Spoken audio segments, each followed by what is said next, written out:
Em meio à tarde de 12 de novembro de 1925, chegou a notícia para os soldados estacionados em Nazaré que Lampião, segundo as informações, permanecera das 9 às 16 horas do dia anterior na fazenda Cipós, às margens do riacho São Domingos, em Serra Talhada, e presumivelmente rumava para as caatingas da Serra dos Pereiros. Rapidamente, João Domingos Ferraz, Davi Gomes Jurubeba, Manuel Flor e João de Sá reuniram os demais combatentes e se prepararam para dar uma busca aos bandoleiros, e ainda teria que ir à fazenda Lagoa do Bonome para apanhar mais um reforço. Ildefonso Flor, o mais novo dos componentes da Força Volante naquele dia. Ildefonso Flor tinha 17 anos ainda incompletos. Na ocasião, João Flor lançava olhares apreensivos para os filhos em preparação para mais uma perigosa missão. Ele sabia que na modalidade da luta travada nos sertões, cabia aos filhos a parte mais perigosa, a busca. Dificilmente poderiam eles contar com a vantagem de um fator decisivo em guerrilha, a surpresa. E a opção pelo local e a hora da peleja seria sempre da outra facção. Era com profunda tristeza que observava as condições em que seus rapazes viviam desde que começaram as ameaças de Lampião em destruir-lhes a vida e o amado povoado. Percorriam as caatingas sofrendo as proezas dos combates em longas temporadas ausentes do lar, e quando regressavam eram substituídos por outros contingentes que passariam pelas mesmas dificuldades. Muitos dos seus integrantes eram apenas garotos como Ildefonso, que já combatera no encontro recente. A constatação desse problema aumentava as preocupações dos chefes de família. Ildefonso passara aquela manhã perambulando no campo, observando a paisagem familiar com renovada atenção. A aspereza do solo, o canto das aves, tudo contemplado com a sensibilidade de quem, apesar das conturbações e belicosidade graçantes do sertão, amava tudo aquilo. Satisfeito, armou uma rede entre duas quixabeiras e sentiu no descanso a aparente solidão e a perfeita identidade com a terra. À tarde, foi retirado bruscamente de seus devaneios. Os irmãos o convocavam a embrenhar-se na caatinga e a tropa estava irritada por sua demora em se preparar para a marcha. Até um primo brincou indagando: "Vai ou não vai, rapaz? Pela demora parece até que tá com medo. Se não quer ir, pode ficar." Ildefonso respondeu: "Medo, não sei de quê. Tá chegando é a hora de eu botar a mão naquele cego dos diabos." E logo os combatentes estavam prontos para seguir a jornada, vestidos com rústicas roupas para suportar a cerrada vegetação, alpercatas de couro cru para longas caminhadas, duas cartucheiras cruzadas ao tórax, embornais providos de mantimentos e um rifle papo amarelo em punho. Era isso que constituía o mínimo essencial para o combate no sertão. João Flor e sua esposa Angélica assistiram da calçada à partida dos filhos, e quando o derradeiro vulto sumiu como uma mancha na linha do horizonte, João comentou: "Meus filhos vão lutar, mas dessa vez não voltam em paz." Sua mulher replicou prontamente: "João, nem penso numa coisa dessa." O marido explicou que estava com maus pressentimentos, pois na noite anterior tivera um pesadelo em que sentira um enorme espinho de mandacaru a penetrar-lhe a fronte, com uma dor insuportável. À tardinha, o pobre homem saiu para o terreiro atrás de sua casa e se deteve sobre uma quixabeira para efetuar as orações vespertinas, como era de seu hábito. Além disso, enquanto os filhos estivessem em diligência, iria de vez em quando a Nazaré em busca de notícias sobre as volantes, na angustiosa espera de comunicados. Já havia caído a noite daquele dia e a volante havia percorrido apenas 1,5 léguas, fazendo-se imperiosa a suspensão da marcha. Ao amanhecer, encaminharam-se para a fazenda Cipós, onde seria mais seguro tomar a pista dos cangaceiros. A ida diretamente para a Serra dos Pereiros poderia resultar em infrutífera tentativa de descobrir os rastros do bando, e o homem-chave para determinar algo a ser tomado pela tropa era Antônio Joaquim dos Santos, apelidado de Batoque. Tinha a função de rastejador, a pessoa que nas minúcias dos gravetos e poeiras do terreno poderia descobrir sinais de passagens recentes de pessoas. Seu trabalho era muito importante e exigia muita paciência, argúcia e um extraordinário senso de observação. Os cangaceiros sabiam que não podiam deixar pistas e as procuravam dissimular da melhor maneira possível. Às vezes, retornavam sobre as próprias passadas a fim de desorientar os rastejadores, ou então saíam da trilha e percorriam os lajedos ou apagavam as pegadas com ramos arrastados pelo último homem, e isso poderia ser notado com facilidade pelo rastejador experimentado se a descoberta fosse efetuada a tempo. Se não, as poucas horas e a ação dos ventos suprimiria o artifício utilizado. O rastejador, em seu minucioso trabalho, percebia as pontas de paus secos apresentando sinais de amassamento produzidos pelas pisadas das alpercatas e até marcas de arbustos arrastados pelo último integrante do bando. Na fazenda, a tropa recebeu a informação segura de que os cangaceiros haviam tomado o rumo da ribeira do Riacho São Domingos e provavelmente seguiram para São João do Barro Vermelho, atual Tauapiranga. Nas proximidades do povoado, os rastros, talvez demasiado evidentes no percurso de 3 léguas, desapareciam de súbito. A razão disto é que os cangaceiros haviam retrocedido sobre as pegadas e, após alguns quilômetros, internaram-se na Serra do Muquiti. A argúcia de Batoque estava sendo posta à prova, tendo seus companheiros observado as manobras usadas pelos cangaceiros para tentar o despistamento. Em fila indiana, atravessaram um terreno arenoso pisando em galhos e troncos.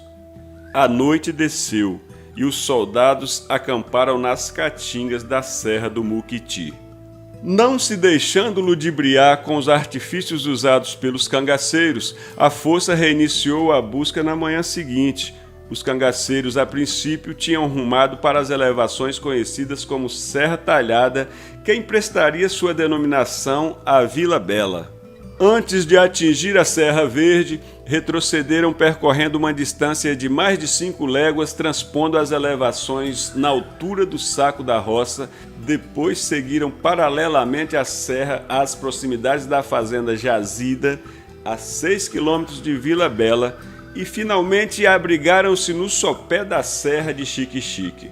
Durante a marcha, Ildefonso mostrava-se eufórico, comentando a certa altura: "Se eu encontrar os bandidos, vou pegá-los à mão." Seu irmão Euclides Flor o repreendeu com sabedoria. "Deixa de ser tolo, menino.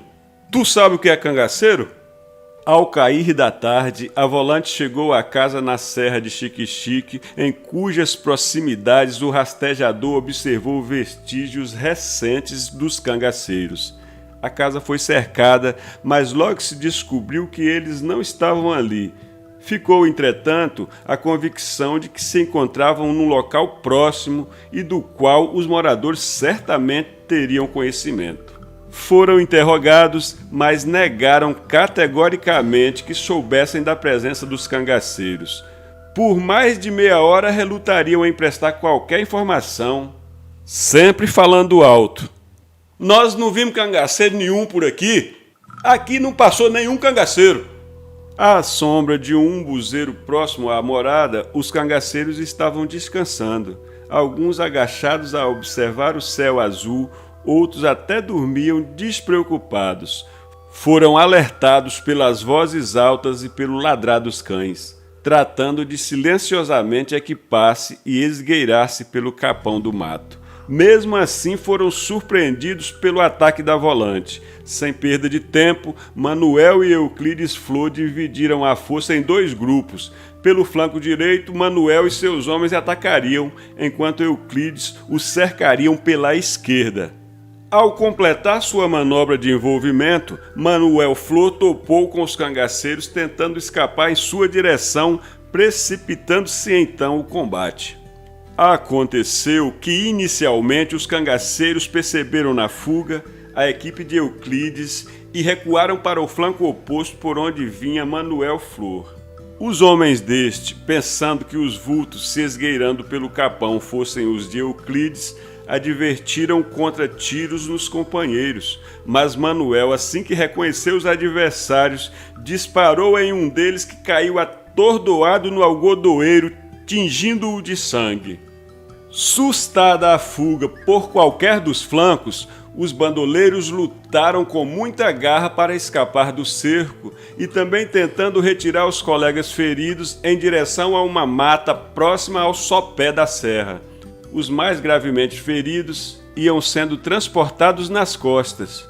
Em dado momento, os cangaceiros aglomeraram-se junto a uma cerca para ultrapassá-la na primeira oportunidade e mantiveram a resistência até por volta de 18 horas, quando aproveitaram o desaparecimento do sol e fugiram.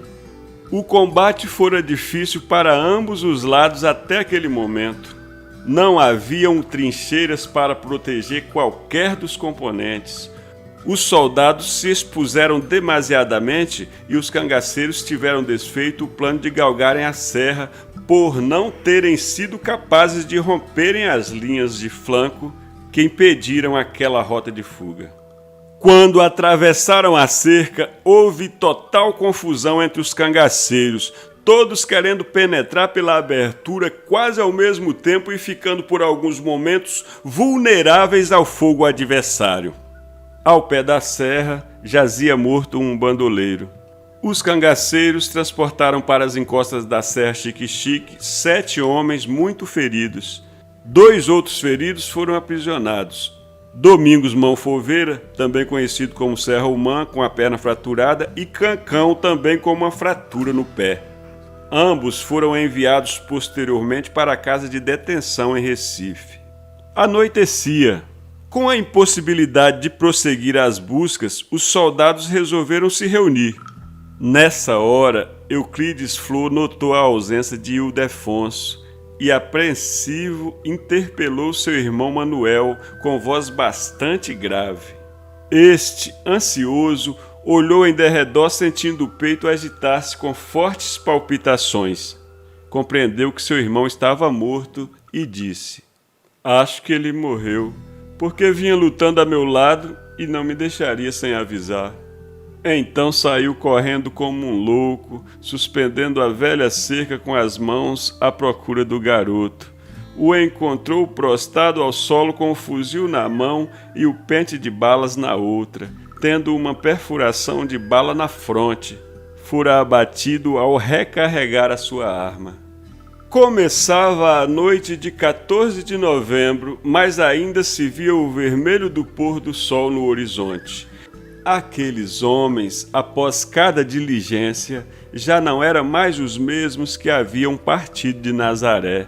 Ao fim de cada jornada, estavam mais marcados pelo sofrimento.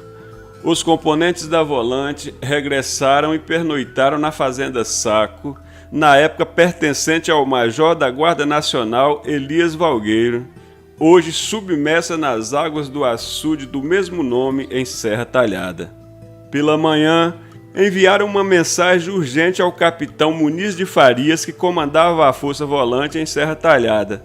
Em pouco tempo, chegava o capitão com sua volante e recebia o relatório da tropa com a solicitação de que prosseguisse a fuga aos cangaceiros, que transportavam vários companheiros feridos e por esse motivo não poderia ir muito longe, tornando fácil a captura do bando.